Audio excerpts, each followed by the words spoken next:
Selamat siang semuanya. Assalamualaikum warahmatullahi wabarakatuh. Apa kabar? Semoga semua sehat ya. Saya Pandu Satria Jati, Humas Dijen Gatrik. Hari ini kita akan mengadakan live Instagram di Info Gatrik bersama dengan Ekadin dan juga Didit Waskito. Kita sambil nunggu ya. Ini bersama dengan Mas Didit. Panggil. Ya. Selamat pagi, Mas Iging. Selamat pagi, Mas Pandu. Ya, selamat pagi di Paris ya. Kalau di sini sudah hampir sore, Mas. Sudah jam 2 siang. Ya, Sambil betul. nemenin Sobat Gatrik nih yang siang-siang, kita akan ngobrol bersama Mas Iging, bersama dengan Ekadin ya.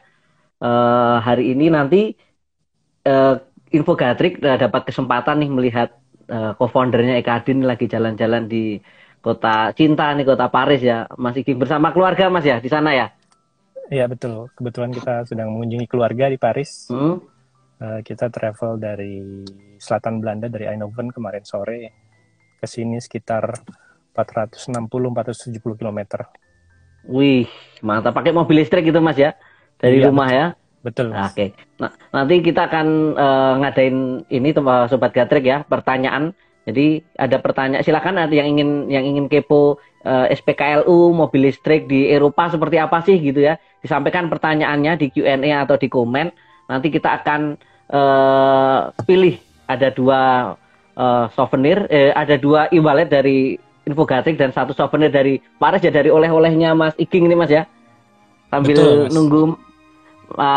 nunggu Mas Didit Waskito join. Mas Didit Waskito ini adalah koordinator kelaikan teknik dan keselamatan ketenaga listrikan. Jadi nanti yang menemani saya nih untuk nanya-nanya ke Mas Iging terkait dengan mobil listrik yang ada di Eropa. Dan sebenarnya Eropa ini kan sudah sangat familiar ya dengan mobil listrik. Di satu datanya yang dari Ekadin ini disampaikan, 1 dari 9 mobil yang terjual di Eropa tahun lalu adalah mobil listrik. Jadi total penjualannya itu mencapai 1 juta kendaraan di tahun 2020, dan mungkin tahun ini makin bertambah walaupun itu di masa pandemi kemarin ya Mas Iging ya. Jadi sepertinya udah nggak asing lagi kalau melihat mobil listrik di sana Mas ya. Betul, Mas. Iya, seperti Mas Pandu bilang, 1 dari 9 kendaraan atau 1 dari 9 mobil di Eropa Di itu Eropa sudah mobil listrik sudah saat ini mobil ya. listrik. Iya. Ya, jadi di Eropa itu pemerintah juga memberikan subsidi gitu atas pembelian mobil listrik baru 60, kalau dirupiahkan 68 juta Iya. rupiah kayak untuk Iya. pembelian di Belanda, dan mobil listrik bekasnya itu 34 juta rupiah katanya Iya. gitu. Nah, Jadi ini mungkin saya gimana bisa Mas? elaborasi Kalau dikit. di pengalaman di sana. Pengalaman di sini. Jadi seperti Mas Pandu bilang, untuk kendaraan listrik itu ada subsidi dari pemerintah di Belanda. Saya cerita tentang Belanda. Ya Mas. Untuk kendaraan baru itu 4.000 euro atau sekitar 68 juta. Lalu untuk kendaraan second itu 2.000 euro subsidi dari pemerintah. Jadi dari pemerintahnya sendiri ngasih insentif ya Mas ya, biar ada apa namanya, biar banyak yang beralih, dan sepertinya masyarakat juga banyak yang tertarik Mas ya kalau di sana ya. Iya, Lebih pede gitu ya menggunakan. Jadi memang di encourage oleh pemerintah supaya ya masyarakat mulai beralih ke kendaraan listrik. Oke. Dan ada tambahan sedikit, mungkin saya cerita dikit. Tahun 2021 ini diketahui bahwa subsidi pemerintah sudah habis. Jadi sudah habis stok kendaraan listrik yang bisa disubsidi oleh pemerintah. Jadi sangat gencar. Jadi inden berarti Mas kalau mau beli mobil di sana, mobil baru ya. Jadi kalau nunggunya berapa lama itu Mas? Nunggunya 6 bulan. Jadi contohnya kalau kita beli kendaraan listrik tahun ini, itu subsidinya baru bisa disubmit tahun depan. Karena tahun ini budget dari pemerintah untuk subsidi kendaraan listrik sudah habis. Itu kira-kira gambarannya. Oh gitu. Jadi untuk apa?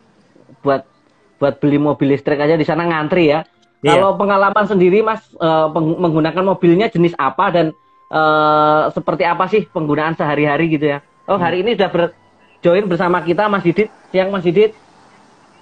Selamat siang.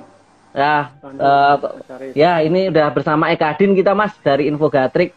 Nanti mungkin Mas Didit nih yang terkait setiap hari boleh saya infokan Mas Iging ya, Mas Didit ini agen perubahan di Ditjen Ketenagalistrikan sekaligus koordinator kelaikan teknik dan keselamatan ketenagalistrikan. Jadi merumuskan kebijakan standarisasi dan keselamatan teknis termasuk untuk infrastruktur pengisian kendaraan listrik, Mas Didit ya. Jadi sangat senang sekali nih bisa nanti kita punya pengalaman melihat langsung dan apa yang di sana. Ini di mana Mas Iging posisinya saat ini Mas? Ini posisi sekitar 400 meter dari Eiffel. Nanti kita akan jalan sambil jalan. Wih, jadi bisa kelihatan Mas ya dari situ ya, Menara Eiffel ya. Dan sepertinya sangat cerah karena di sana lagi summer Mas ya, di sana ya. Betul. Oke. Jadi saya cerita dikit. Silakan Mas. Kita menggunakan VW Volkswagen jenis ID3 dengan kapasitas baterai 58 kWh. Itu kalau dikonversi kira-kira menurut WLTP itu Worldwide Light Vehicle Testing Procedure, ini kapasitasnya sekitar 420 km sekali charge, full charge. Sekali charge. Berapa lama ngecasnya Mas? Ngecharge-nya ada beberapa jenis ya charging station. Kalau kita lihat di sini di sebelah saya ada salah satu contohnya. Ada yang AC power harus bolak-balik, itu ada yang mulai dari 7 kW, ada 11 kW, ada 22 kW. Kalau kita charging menggunakan jenis Type 2 istilahnya, itu dari 30% contohnya sampai full atau 80% itu butuh sekitar 3-4 jam. Tapi contohnya di sini kita juga punya fast charger. Saya agak zoom dikit ya. Oke Mas. Ini ada 3 jenis, ada 3 charging station, dua posisi untuk mobil dan 1 posisi di tengah untuk motor. Dan jenisnya ada, kita lihat di sini dari sebelah kanan ada Type 2, Type 3. Ini yang slow charging, yang saya bilang tadi di sini 22 kW. Ini dari 30% sampai 80% itu sekitar 3 jam. Okay. Lalu ada tipe combo ini DC current. Ini yang fast charging dari 30% ke 80% itu sekitar setengah jam. Oke. Lalu di sini ada CHAdeMO. CHAdeMO ini singkatan dari Charge the Move. Ini untuk kendaraan, untuk mobil listrik yang kapasitas kecil, biasanya 150 kW, itu juga dari 30-80% sekitar setengah jam. Jadi fast charging juga ini jenisnya, CHAdeMO ini. Ini sekarang lagi ngecas ini Mas, mobilnya? Saya coba tunjukkan ngecasnya ya. Oke, pakai yang apa Mas ini berarti tipenya? Kita coba pakai yang combo ya. Oke. Jadi saya pakai, ini bukan iklan, maaf. Saya pakai Shell Recharge. Recharge, ini punyanya Shell. Punyanya Shell ini terintegrasi di seluruh Eropa, jadi dia sudah berkolaborasi dengan macam-macam provider charging station di Eropa. Salah satunya adalah ini, Bedlib, yang ada di Paris saat ini. Di Paris ya. Di Bedlib sendiri hanya ada di Paris Mas ya? Dia di Belanda nggak ada ya? Di Perancis umumnya. Oh di Perancis ya. Jadi saya tunjukkan cara kita nge-charge. Ini kita tap. Lalu kita pilih posisi berapa. Kebetulan kita ada di posisi 3 di sini. Oke. Kita pilih ke 3. Lalu kita pilih jenis chargingnya yang combo. Lalu kita ke stationnya, kita buka. Kita ambil nozzle-nya. Pertama kita buka dulu. Kita siapkan karena ada 2 jenis. Kalau kita pakai combo yang DC current, yang bawah harus dibuka. Kita ambil. Kita masukkan.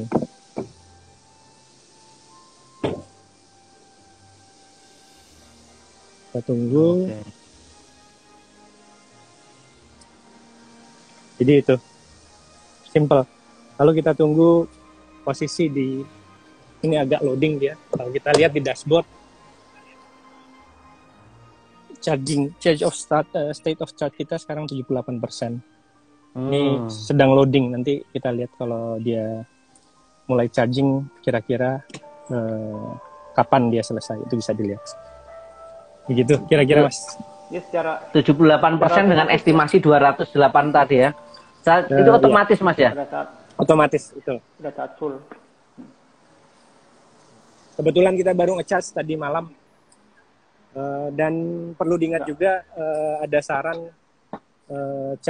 saat charging itu maksimal 80% untuk ketahanan baterai, jangan sering-sering di-charge sampai 100% untuk gitu. datakan baterai ya. Silakan nih Mas Didit kalau ada yang ingin ditanyakan Mas ke Mas Iging. Jadi sekali lagi yang baru join ya di live info Gatrik dan Ekadin, hari ini kita bersama Mas Iging yang lagi ada di Paris, lagi jalan-jalan bersama keluarga dengan mobil listrik. Kemudian saat ini sedang di SPKLU Mas ya, tadi habis kita lihat juga ngecasnya seperti apa. Kemudian kalau ada pertanyaan silahkan di chat atau ditanyakan lewat Q&A, nanti kita akan bacakan pertanyaannya dan pilih pertanyaan yang keren-keren untuk kita dapat souvenir. Ada oleh-oleh dari Paris, dari Ekadin ya nanti ya. Silakan Mas Didit kalau ada yang ingin ditanyakan Mas ke mungkin Mas Iging. Sambil diskusi kita sambil jalan ya. Oke, Mas. Boleh. Kita jalan ke stasiun yang lain. Mas Iging, ini kan Mas sudah mulai nih pakai mobil listrik ya. Tingkat kepercayaan Mas Iging gimana ya di sana ya, terutama ya terkait ketersediaan SPKLU, charging station. Karena poinnya di Indonesia kan sebenarnya orang takut memakai itu karena kalau habis di jalan seperti apa, terus lama casnya, karena kalau di SPBU kan cukup 10 menit full jalan. Nah ini kan butuh waktu tadi sampaikan Mas Iging ya, paling cepat ya 30 atau 20 menit ya. Betul. Memang di eksplor dielaborasi ya. Jadi memang memiliki kendaraan listrik ini harus kita harus planningnya harus lebih terukur dan terencana ya, karena kita tahu charging sendiri saat fast charging kita butuh sekitar 30-40 menit, tapi alasan saya terutama beralih ke kendaraan listrik adalah karena kita jarang travel jauh, sehari-hari di hari kerja pun kendaraan hanya dipakai di dalam kota, hanya untuk belanja contohnya antar anak sekolah, dan ini sangat efektif untuk kehidupan sehari-hari. Dan untuk perjalanan jauh yang kira-kira kita pakai setahun mungkin 2-3 kali perjalanan jauh, itu pun maksimal 700-800 km, terutama di Eropa, saya pikir sudah tidak terlalu menjadi masalah ya, karena ketersediaan SPKLU apa istilahnya, SPKLU ya, charging station lah ya. Ya, charging station itu sudah tersedia dengan cukup baik. Dan kedepannya targetnya saya dengar pemerintah Eropa secara terintegrasi itu SPKLU ketersediaannya itu akan ada di setiap 60 km. Jadi kekhawatiran masyarakat Eropa pada umumnya saya pikir rendah akan seperti itu Mas. Ya. Jadi Sobat Gatrik, ini Mas Iging ini kan tinggal di Eindhoven, Belanda ya. Ini saat ini jalan-jalan ke Paris, tadi juga sudah disampaikan. Mungkin bisa diceritakan Mas semalam berapa kilo, terus ngecasnya di mana, apa nggak takut kehabisan listrik gitu Mas di tengah jalan mobilnya? Betul. Jadi tadi kemarin sore kita berangkat dari Eindhoven menuju Paris itu sekitar 470 km jarak tempuh dengan kendaraan kami yang berkapasitas sekitar 320 km sekali full charge. Itu untuk mencapai Paris kita perlu mencharge sekali di tengah jalan. Itu mengambil waktu sekitar setengah jam sekali charge. Ngecasnya hanya setengah jam itu ya? Setengah jam. Selama itu ya. Jadi total perjalanan berapa Mas kemarin? Tanpa ngecharge itu total 4,5 jam, dengan ngecharge jadi 5 jam. Wah, cepat sekali berarti ya di sana ya. Kalau di Indonesia gimana Mas Didit ini? Bisa apa yang bisa kita pelajari nih dari pengalaman Mas Iging nih di Paris Mas? Sebenarnya di Indonesia sendiri, kalau tadi disampaikan Mas Viking ya, kapasitas baterai dengan 58 kWh, sekitar 420 km. Katakanlah Jakarta Bandung ya, 200 sampai 300 ya. Itu kan sebenarnya nggak perlu ngecas, kasarannya seperti itu. Betul, Mas. Sebenarnya saat ini kita udah berusaha, dan di sepanjang tol itu udah mulai dipetakan, charging station dikembangkan. Kita juga punya target charging station, pengembangan charging station di Indonesia. Hampir udah kita petakan. Emang saat ini ada berapa masih gratis. Kita target 2021 sekitar 190 charging station sudah menyebar, sampai 2022 580, terus berkembang. Dengan posisi-posisi jelas, ini kan bisnis juga ya, dilihat juga posisi-posisi yang sering dilewati untuk komunitas, kira-kira mobilnya bisa apa ya, terjangkau di lokasi tersebut. Jangan sampai jadi station di tempat yang sepi kan nggak mungkin juga. Tapi sudah kita petakan, Mas Viking. Tapi kita dengan pengalaman Mas Viking, kita dapat gambaran juga ya. Intinya perlu juga penambahan charging station. Iya. Mungkin tambahan sedikit kekhawatiran saya ketika perjalanan jauh adalah tingkat kepercayaan terhadap app-nya. App di mana app yang memberikan suggestion di mana kita harus men-charge. Contohnya ini, kadang kita pakai app-nya yang terintegrasi dengan kendaraan kami, app-nya VW. Itu lebih unreliable, lebih tidak bisa dipercaya dibandingkan beberapa app yang sudah tersedia di Android atau di Apple App. Jadi pemilihan app untuk suggestion perjalanan kita juga itu perlu perhatikan. Iya, benar. Nanti kita gimana? Apakah perlu kayak seperti di Perancis ini ya, satu app. Tinggal kalau sekarang di Indonesia kan ada ya, PLN juga udah punya, Pertamina juga udah punya sendiri ya. Gimana kita ada interoperability-nya bisa jalan nanti ke depannya seperti itu. Jadi pemilik kendaraan listrik udah tahu posisinya di mana, habisnya di mana, antriannya nomor berapa dan sebagainya. Itu memang sedang kita susun dengan pemerintah, kita diskusikan dengan stakeholder. Itu Mas Viking. Ya. Jadi mudah-mudahan pengalaman kita hari ini nanti juga sama Mas Didi dibawa ngobrol-ngobrol dengan stakeholder terkait SPKLU, Mas ya. Nanti di negara lain sudah siap, nah kita harus siap juga gitu.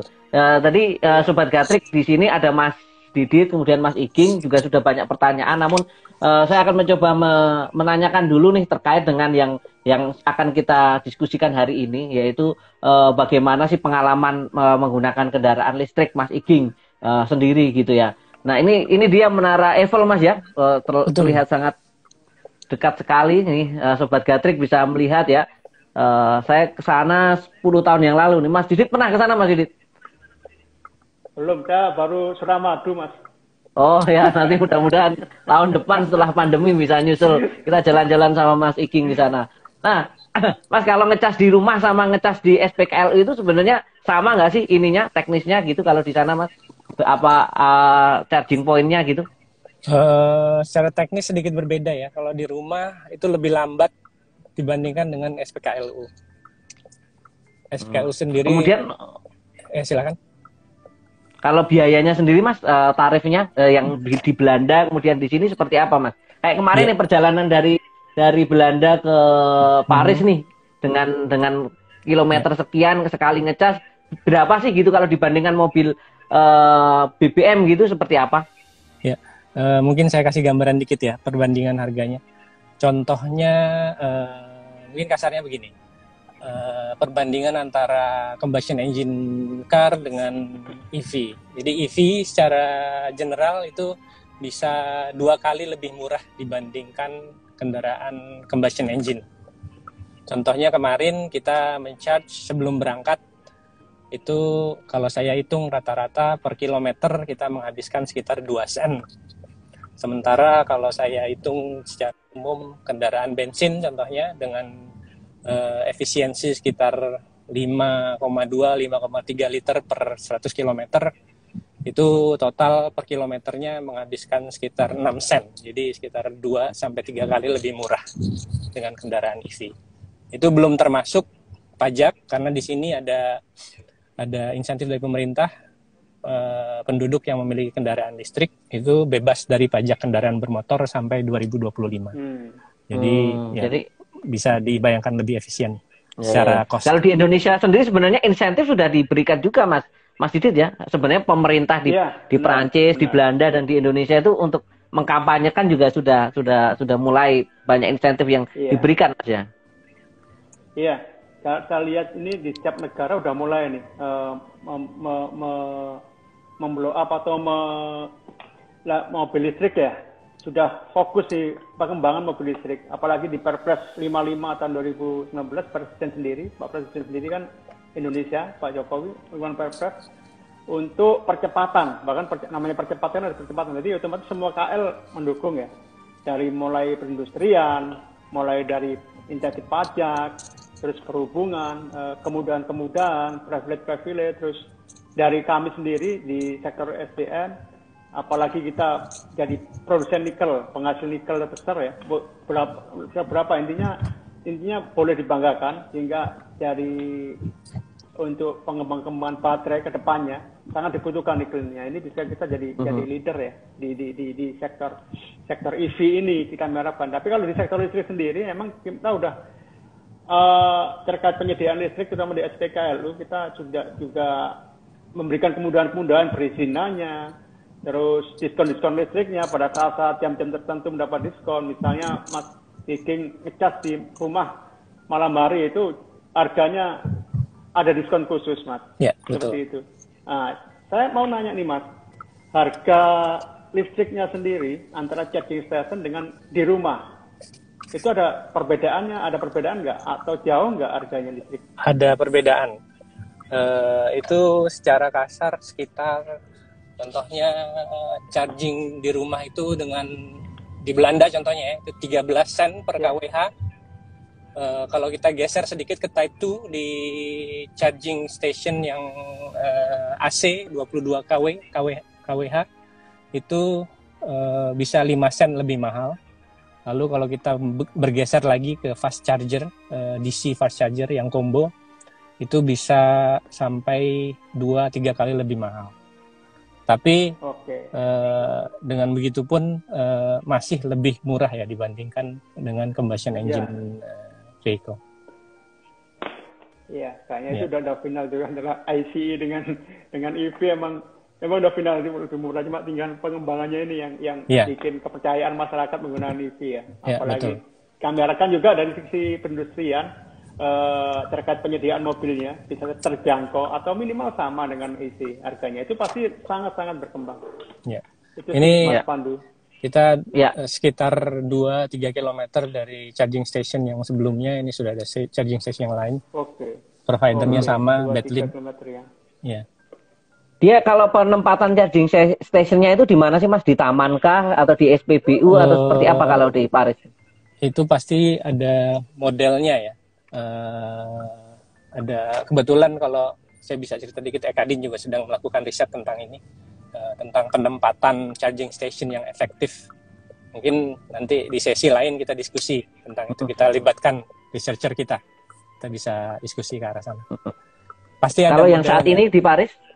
Di Paris, di tengah-tengah kota ya, di sekitar residential, karena ini apartemen. Kita tahu pemilik orang-orang yang tinggal di apartemen, mereka tidak punya garasi. Di sekitar apartemen ada beberapa charging station. Lalu kalau orang-orang yang punya rumah, mereka bisa minta ke pemerintah untuk install charging station di dekat rumahnya. Di Belanda itu gratis. Lalu kalau mau install sendiri charging, misalnya type 2 charger di rumah, itu ada biayanya. Itu juga bisa. Oke.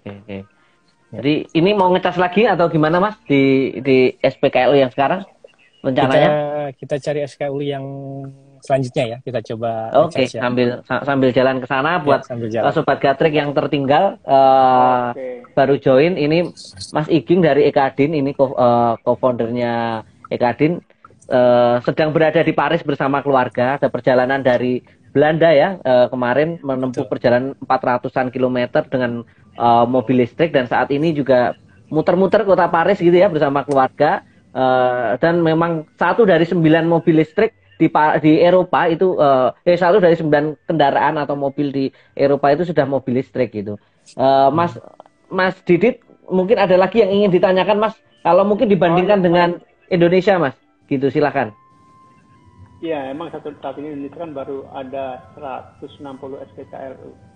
Jadi saya ingin tahu nih Mas Iking, jadi pada saat kita ngecas SPKLU tidak harus menunggu 30 menit atau 1 jam ya. Jadi termasuk kita keinginan kita aja kan, mengisi sampai berapa persen seperti itu kan. Jadi kan nggak harus take time. Wah, saya harus ngecas nih, minimal saya harus nongkrong 8 jam atau 4 jam lah. Kan nggak seperti itu ya. Enggak harus. Ya, jadi betul. Bisa suatu-waktu ya. Dan sudah cara app-nya, APP-nya udah perhitungannya, payment gateway-nya udah jelas perhitungannya ya. Oke, itu penting sekali karena kadang-kadang ada ketakutan dari pemilik mobil Indonesia, wah ini saya harus take time 4 jam nongkrong, ngapain, seperti itu kan. Sedangkan untuk kalau ngisi bensin bisa cuma 10 menit dan sebagainya. Ini pengalaman bagus ya. Jadi untuk charging station di pinggir jalan tol contohnya itu pada umumnya fast charger. Jadi setengah jam itu sudah bisa full. Tapi untuk charging station yang di sekitar residential, apartemen, itu umumnya AC tipe arus bolak-balik dan butuh waktu sedikit lebih lama karena di dekat rumah ya. Jadi Mas Iking ini? Ya, silakan. Ya, ini saya banyak sekali nih pertanyaan yang ada di kolom komentar dan Q&A nih, wah sampai susah ini milih pertanyaannya, tapi saya akan coba dan yang sudah bertanya tolong jangan leave ya, karena nanti di akhir akan saya umumkan nih siapa yang beruntung untuk pertanyaan terkeren ini, untuk yang akan mendapatkan souvenir dari Paris dan juga e-wallet dari Infogatrik. Ada dari Mas Denny _R_A. Untuk ketersediaan SPKLU di sana sudah banyak ya Mas. Untuk pajaknya gimana Mas? Apa lebih murah dibandingkan dengan pajak yang bensin? Tadi udah dijawab Mas ya untuk pajak, tapi mungkin bisa disampaikan lagi Mas untuk pajak kendaraan Mas. Jadi untuk pajak kendaraan listrik sampai 2025 di Belanda terutama itu kita tidak perlu membayar pajak. Dan sampai 2025 tidak perlu membayar pajak Mas ya? Iya. Mulai 2025 itu masih dalam diskusi berapa pajak yang harus dikeluarkan oleh pemilik kendaraan EV pribadi. Oke, itu Mas Denny yang jawabannya. Nah, ada pertanyaan dari ini _lestari28. Apakah ada nih hubungan Paris Agreement dengan penerapan mobil listrik di Paris nih Mas, di Prancis nih? Di Eropa ya terutama.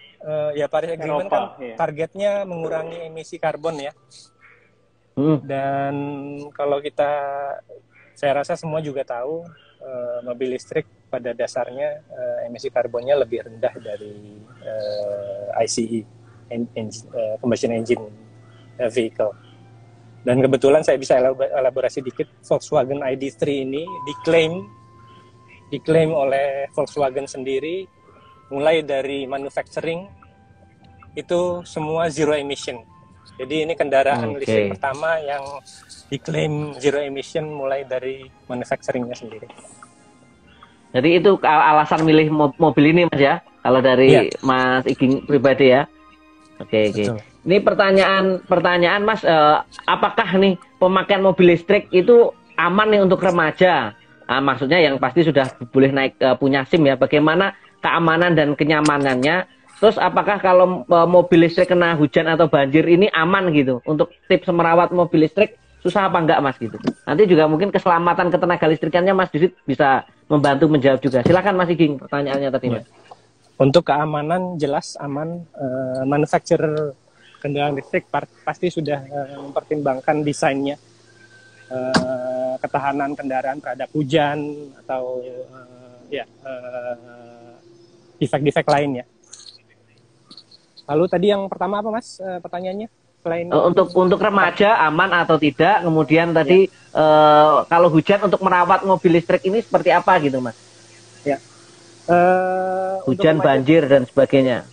tingkat keamanan tentu tergantung cara kita mengendarai ya. Tapi kita tahu kendaraan yang baru, maaf ini agak ribut karena sedang ada pembersihan. Iya. Sambil lihat-lihat Kendaraan Paris gitu Mas ya. Nah, silakan. kendaraan yang baru ini kita tahu sudah menerapkan autonomous vehicle, jadi semi automatic driving, itu jelas lebih aman.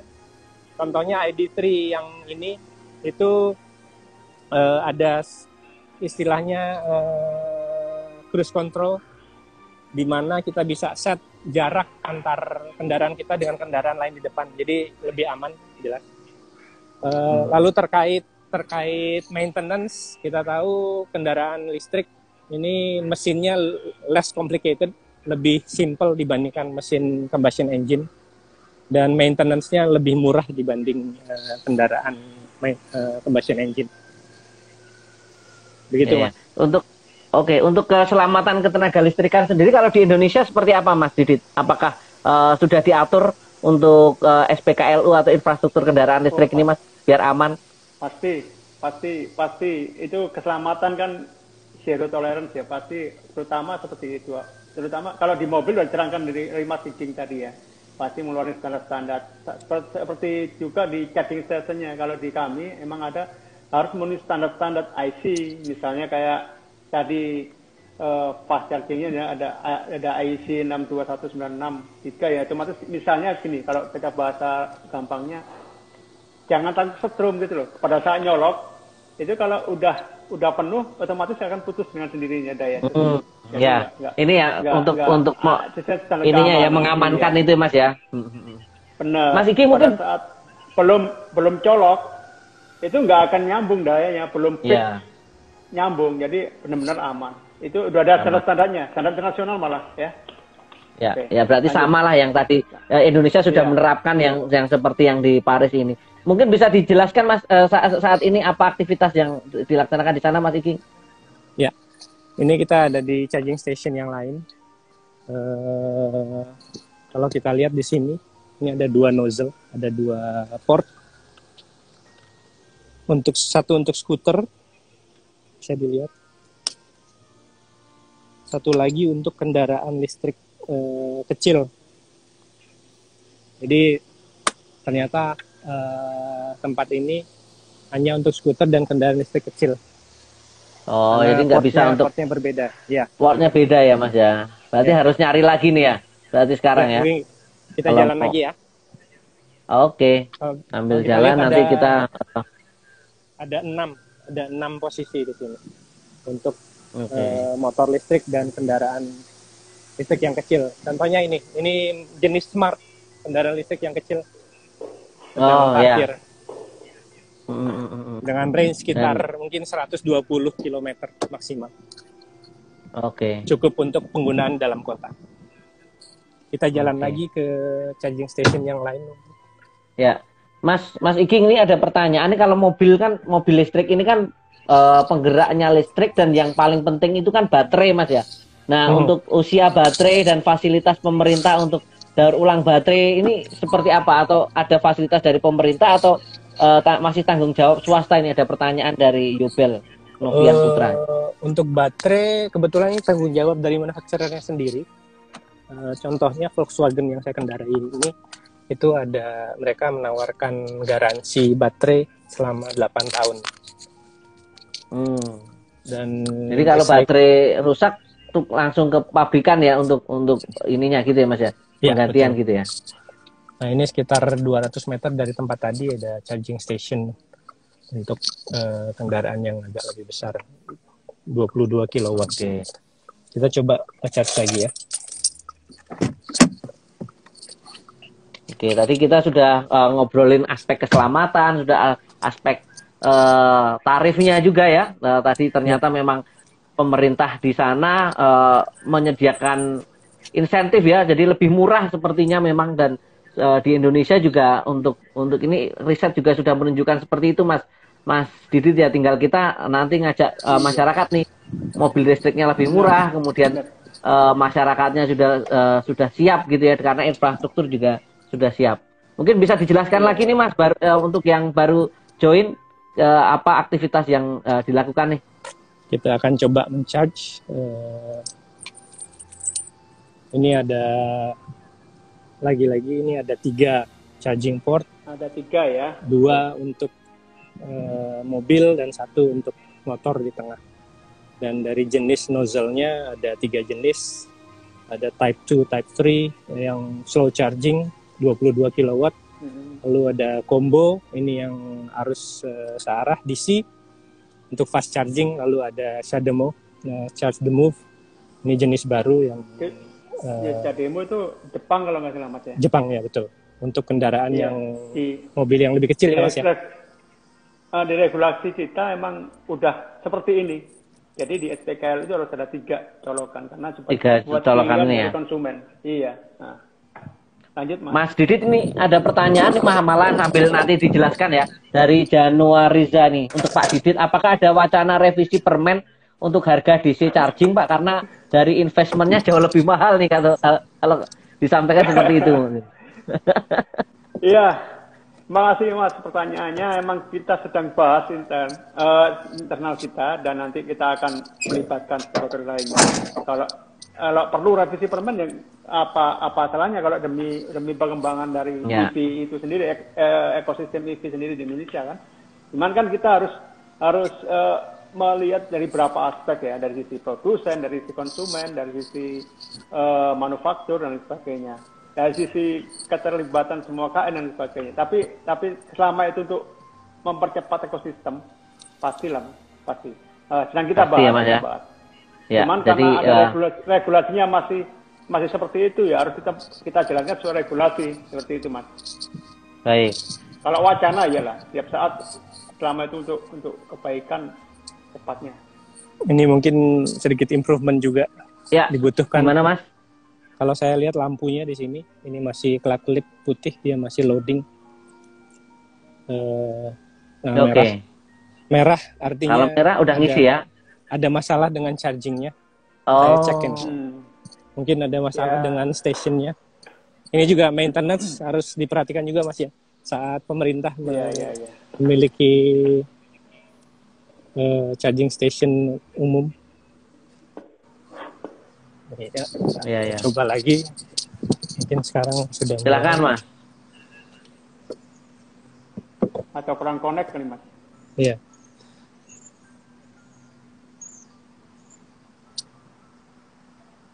Ya, ini sambil nunggu ya. Jadi Sobat Gatrik, ini banyak sekali pertanyaan di chat sampai saya susah untuk scroll. Namun terima kasih atas antusiasmenya nih Ekadin dan Info Gatrik hari ini bisa live bareng dari Paris ya.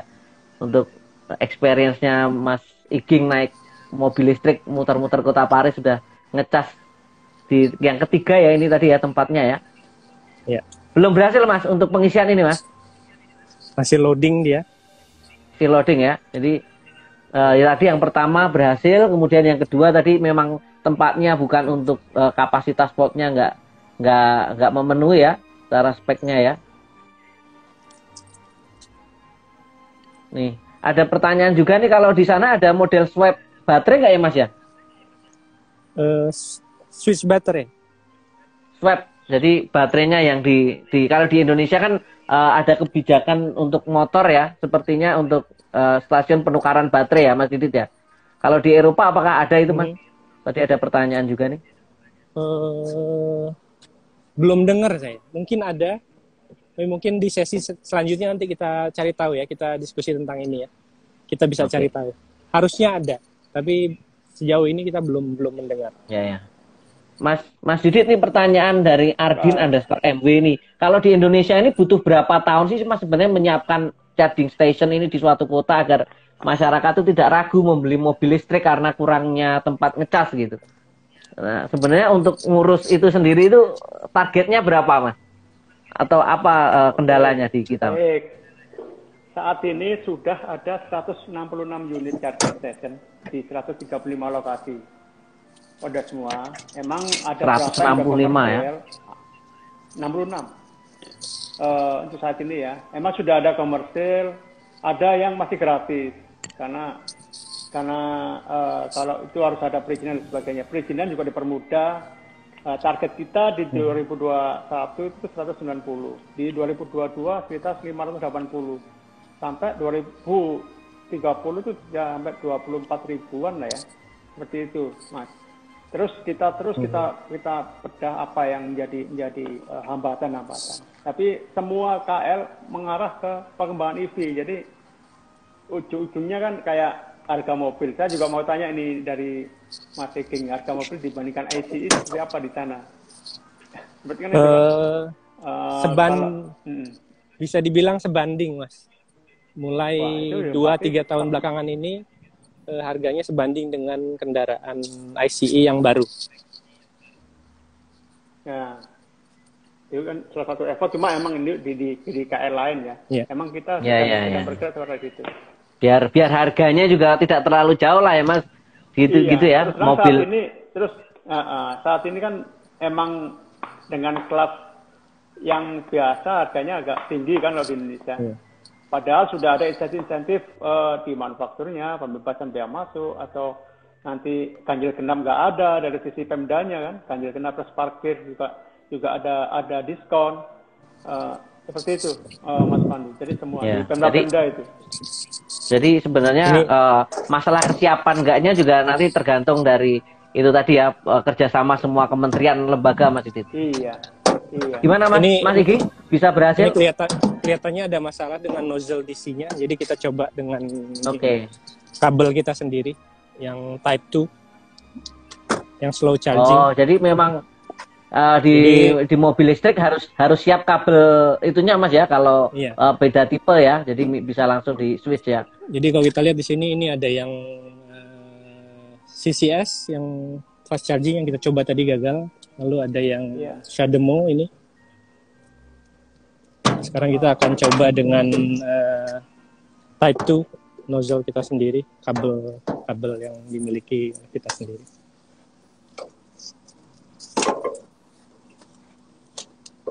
Kalau saya lihat di sini pinnya entah memang cuma 3 ya. Aspek keselamatan. Iya. Itu memang salah satu aspek keselamatan juga, karena kan DC-nya sangat berbahaya ya. Jadi kalau ada rusak mungkin perabot nanti nggak bisa dipakai. Mendingan seperti itu daripada. Iya. Ya, membahayakan Mas Didit ya, karena kan pasti kita pengennya sesuatu hal yang aman ya penggunaannya ya. Iya. Otomatis kan di ruang kontrol dari SPKL atau charging station-nya pasti udah ketahuan, nanti nggak akan pasti dibenerin. Saya yakin itu. Ya. Kita lihat. Iya, nyala hijau Mas. Sekarang hijau, itu dia men-charge. Oke. Kita lihat dashboard. Ya, jadi buat Sobat Gatrek yang baru join juga, tadi sudah pernah dicoba, ini SPKLU yang ketiga. Pencobaannya terekam nih di sini persentase dan kilometer yang akan jarak tempuh yang masih bisa digunakan ya. Untuk ini ya. Ini slow charging karena menggunakan kabel Type 2. Kalau kita akan charge sampai 80%, sekarang state of charge-nya 76%. Untuk 80% butuh berapa lama itu Mas? Butuh sekitar setengah jam. Setengah jam ya, untuk nambah 4% ya? Iya, nambah 4%. Oke. Ya. Mas, mobil listrik itu performanya di musim panas sama musim dingin gitu sama apa beda sih Mas? Ini juga penting. Kita tahu baterai lithium ini optimal bekerjanya di suhu 25 derajat Celcius. Jadi saat musim panas itu performanya optimal. Contohnya ada review tentang VW ID3 ini. Jadi di musim panas dengan kecepatan tertentu itu jarak tempuhnya lebih jauh dibanding saat musim dingin di mana suhu di luar itu sekitar 0 derajat. Itu bisa sampai 30% lebih rendah efisiensinya saat musim dingin. Gitu ya. Jadi memang lebih efektif, efisien kalau panas ya. Ya. Dan ada faktor cara pemakaian juga. Ya. Contohnya kecepatan, kebalikan dengan ICE. Saat kita menggunakan EV, electric vehicle dengan kecepatan rendah, itu konsumsinya lebih rendah dibandingkan dengan ICE. Mungkin Mas Didit bisa koreksi. Iya, iya. Saat kita menggunakan gigi rendah atau menggunakan ICE di dalam kota, itu konsumsinya lebih tinggi dibandingkan saat kita menggunakan ICE dengan jarak jauh atau jalan tol terus gitu dengan kecepatan tinggi. Iya, iya. Nah, ini kebalikannya dengan EV. Jadi itu yang saya perhatikan juga saat saya menggunakan EV di jalan tol dengan kecepatan 120, 130 rata-rata. Itu baterainya cepat habis dibandingkan saat saya menggunakan di dalam kota atau kecepatan yang lebih rendah. Iya, iya, iya. Ya. Dan EV yang baru Mas, ini sekarang ada istilahnya ada regenerative braking. Jadi saat dia ngerem itu dia sedikit mencharge baterainya, Mas. Jadi lebih efisien. Oh gitu. Ya. Ya, ya, ya, ya, ya. Ya, teknologi terus berkembang. Saya yakin teknologi terus berkembang, Mas. Nah, apakah itu kan konversi dari energi mekanik ke energi listriknya masuk lagi ke baterai itu lebih bagus. Betul. Iya, saya yakin ke depan lebih berkembang. Bahkan harga baterai di 2030 mungkin udah murah dibanding sekarang. Saya yakin itu. Berarti kalau isu temperatur lingkungan tadi, kalau di negara tropis seperti Indonesia nggak ada perubahan, Mas. Sepertinya Mas Didit ya. Kalau di Eropa kan kelihatan banget tuh musim panas dan musim dingin. Kalau di negara tropis nggak ada masalah ya untuk itu ya. Iya, range-nya kan. Pada saat dia dikondisikan seperti apa. Kalau range-nya tinggi kan otomatis dia mengkondisikan baterainya di range tinggi itu. Tapi kalau stabil temperaturnya mungkin secara teknologi bisa diperhitungkan lebih. Mas Iking, ini ada pertanyaan terkait SPKLU yang di atasnya ada PLTS gitu. Seperti apa Mas yang bisa disampaikan jumlahnya berapa persen yang ada di Eropa atau yang diketahui oleh Mas Iking? Jadi kalau kita total di Eropa ini diklaim mereka sekarang sudah punya sekitar 280.000 SPKLU di seluruh Eropa. 280.000 SPKLU. Di dalam Belanda sendiri saya kurang tahu pastinya, itu mungkin sekitar 40.000 sampai 50.000 ya dalam Belanda. Nanti saya cek pastinya. Dan sebagian besar itu menggunakan renewable energy. Contohnya Betlib yang di Paris, yang di Perancis, ini kerjasama dengan Total Energi. Total mengklaim mereka punya semacam solar cell field, di mana mereka gunakan sepenuhnya untuk mencharge EV ini dari sana. Jadi 100% renewable energy. Kalau di Belanda itu ada Fastnet di pinggir jalan, contohnya mereka selain mengambil energi dari grid yang berasal dari wind turbine atau solar cell field, mereka juga install solar panel di atasnya, di atas charging stationnya. Oke. Tapi tidak kita temuin ini Mas tadi ya, yang di perjalanan ini tidak ada ya? Di sini nggak ada. Mungkin nanti saat saya balik ke Belanda ya, kalau ada kita live lagi ya. Saya ping Infogatrik. Ya, kalau nggak di storyin nanti di ini jadi followers Infogatrik tahu kemarin seperti ini ya gambaran SPKLU yang di atasnya langsung ada pembangkit listriknya ya, solar panelnya ya. Kemarin juga saya lihat di IG-nya Mas Iking ada yang terkait sama itu juga ya, PLT Bayu juga ya. Apakah itu terintegrasi atau itu juga tidak Mas ya? Itu hanya itu juga terintegrasi ya? Terintegrasi juga, ya. Di Belanda kalau itu Mas ya? Di Belanda, betul. Oke.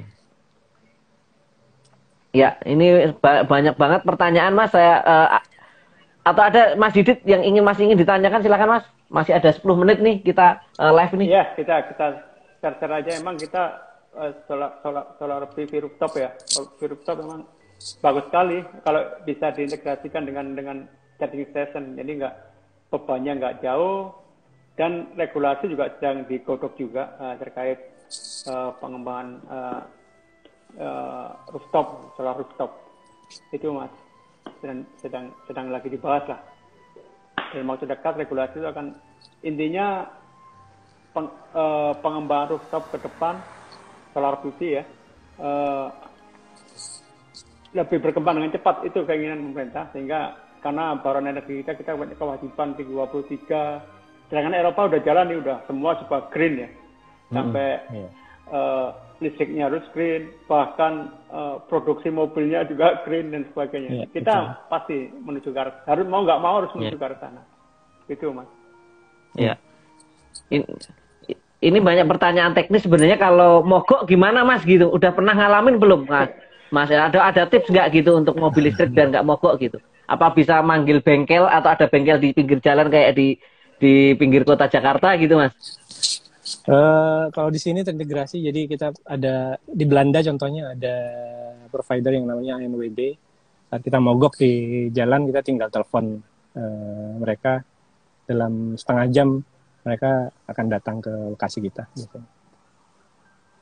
Jadi memang ada dari fasilitasnya ya. Gitu saya ya, Mas, pernah waktu pertama kali punya EV ini, itu sempat nozzle-nya bermasalah. Itu nozzle-nya nggak bisa dicabut dari portnya. Oh gitu ya. Saya telepon mereka dan mereka datang dengan cepat. Ya, karena mungkin kita belum biasa ya. Iya. Kan kalau nanti ICE juga gitu kan. Kalau belum biasa, nanti bengkel-bengkel di pinggir jalan juga banyak. Kasarnya seperti itulah. Iya. Karena ekosistemnya belum terbentuk di Indonesia. Kalau di Eropa pembangunan infrastruktur ini ada BUMN gitu atau banyak swastanya, Mas? Kalau di kita kan masih saat ini BUMN ya yang dapat mandat dari pemerintah ya. Kalau untuk di Eropa sendiri seperti apa? Di Eropa saya kurang tahu pastinya. Tapi untuk subsidi contohnya, tapi ini yang jelas integrasi ya kayaknya. Untuk subsidi contohnya kita bisa minta langsung ke Kementerian Ekonomi. Tapi untuk infrastruktur saya yakin ada instansi yang terkait yang mengurusi ini. Jadi semua terintegrasi. Oke, jadi Sobat Gatrik nih kita tinggal 5 menit untuk live. Terima kasih sekali nih. Mungkin dari Mas Didit sendiri sebelum nanti saya akan mengumumkan beberapa pemenang dari pertanyaan-pertanyaan yang masuk dan mohon maaf tidak semua bisa saya bacakan. Ada closing statement Mas dari Mas Didit nih yang terima kasih sekali udah nemenin Info Gatrik live ini. Terima kasih Mas Iking, ini banyak sekali pengalaman didapat dan bisa kita sebagai diskusi ya, regulasi-regulasi apa yang apakah perlu revisi, ada pertanyaan perlu revisi nggak permennya dan sebagainya, itu kan kita juga bisa membaca dari IG Lab ini kan, dari pengalaman Mas Iking. Intinya pemerintah ingin ekosistem cepat terbangun sehingga semuanya greener, semua green ke depannya, dan was-was orang memakai mobil listrik juga nggak was-was, dan dari sisi penyediaan SPKLU tentunya. Terus dari KL lain ya harganya sama mobil ICE sama EV itu mungkin bagi penonton yang di KL lain, oh ini kayaknya perlu dikembangkan, perlu dipercepat lah dalam artian seperti itu. Itu sih Mas. Ya intinya kita gerak bersama, masyarakat, stakeholder, pemerintah, kita gerak bersama menuju ke arah seperti contoh Mas Iking seperti itu, Mas Pandu. Oke, kalau dari Mas Iging sendiri nih Mas, mumpung ada Mas Didit yang memang sebagai ini ya, government di Indonesia, ada masukan nggak Mas pengalaman di sana yang mungkin bisa disampaikan ke pemerintah Indonesia gitu Mas? Memang tantangan besar ya bagi kita di Indonesia untuk membangun infrastruktur renewable energy, khususnya di electric vehicle ini. Tapi ya memang ini bukan tidak semudah membalikkan tangan istilahnya. Dari sisi riset, pengembangan teknologi butuh waktu yang lama, dan ini butuh dorongan dari kita ya, anak-anak muda Mas Didit. Kalau kita tahu di Eropa mereka mengembangkan bisa sampai ke fase seperti ini, bukan hanya di renewable energy tapi di teknologi yang lain juga. Itu membutuhkan waktu yang cukup lama, sekitar 2-3 dekade sampai mereka mencapai milestone yang kita lihat sekarang ini. Untuk Indonesia juga saya lihat kita harus tetap persisten, tetap konsisten akan tujuan akhirnya. Waktu yang dibutuhkan memang tidak sebentar, dan ya yang penting persisten, itu aja. Oke, terima kasih ini Mas Didit, Mas Iging sudah menemani Info Gatrik dan Sobat Gatrik semua nih selama 1 jam. ngobrol, kepoin ya, kenalin program Infogatrik yang saat ini programnya SPKLU. Sambil kita nikmatin jalan-jalan di Paris Mas ya. Ini kalau Mas kediaman masih jauh nih Mas? Masih sekitar 4 menit. Oke, jadi Saya tanya Pak Supir sambil istirahat. Oke, terima kasih sekali Mas Iging, Mas Didit sudah menemani saya dan Sobat Gatrik semua jalan-jalan di Paris virtual ya, sambil lihat ngecas SPKLU. Terima kasih Sobat Gatrik yang sudah bertanya dan sudah mengaktifkan diskusi kita hari ini. Ada 3 penanya terbaik yang akan saya umumkan. Yang pertama adalah Denny _RA. Selamat mendapatkan e-voucher dari Infogatrik. Nanti hubungi Infogatrik ya untuk ketentuan teknisnya. Kemudian ada Ani _lestari28 juga mendapatkan e-wallet dari Infogatrik. Dan ini ada Yobel Novian Putra yang dapat souvenir dari Ekadin dari Paris nih. Mungkin bisa diceritakan Mas, souvenirnya apa Mas Iging dari Ekadin? Nanti surprise Mas. Oke, nanti surprise akan ada oleh-oleh yang dikirimkan langsung dari Paris atau dari Belanda nih kediaman Mas Iging. Sekali lagi terima kasih Sobat Gatrik, Mas Didit, Mas Iging yang sudah join bersama dalam live IG hari ini. Hari ini tadi sangat menyenangkan, kita bisa melihat kota Paris, kita bisa melihat metode pengisian di sana, kita juga bisa ngobrol langsung ke yang pengalaman ya menggunakan mobil listrik sehari-hari dari Belanda ke Paris, berjalan-jalan sama keluarga, tadi ngecas sekali dan sangat bermanfaat diskusi kita hari ini, dan mudah-mudahan sih pengalaman Mas Iging juga bisa dirasakan oleh seluruh Sobat Gatrik yang di Indonesia. Nih targetnya nggak lama lagi lah, 5 tahun lagi mobil Mas Didit juga bisa kayak Mas Iging ini ya, mobil kantor, mobil fasilitas di Indonesia. Di Indonesia mudah-mudahan bergerak ke EV. Oke. Terima kasih, saya mohon maaf apabila ada kesalahan sebagai host. Terima kasih Ekadin, terima kasih Mas Didit, dan saya akhiri. Wassalamualaikum warahmatullahi wabarakatuh. Waalaikumsalam warahmatullahi wabarakatuh. Terima kasih. Terima kasih Mas Didit, Mas Pandu. Terima kasih Sobat Gatrik semuanya. Mohon maaf tidak bisa semua.